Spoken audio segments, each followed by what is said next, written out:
না তো এখানে বলে লাভটা হবে, আমি যদি বলি তো এটা ভাইরাল করবে এরা। মানে একবার ভাইরাল হওয়ার কারণে এগুলো তো যত 15 বছরের বাচ্চা আছে সব আমাকে আলেম হিসেবে চিনে না, শুধু চিন্তা এটা ভাইরাল হতে হবে, ভাইরাল হতে হবে।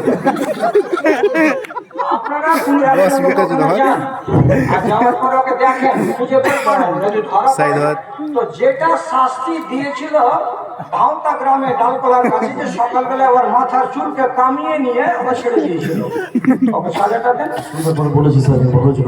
তাছাড়া হরিশ্চন্দ্রপুরের পাশে 3 কিলোমিটার দূরে ডহরা গ্রামে এক ছেলে ধরা পড়ে এই কাজে। ওকে যখন 3-4টা ডানে আর বামে দাঁড়া গেল রহমতুল্লাহ, তখন বলে কাজ কেন করলি?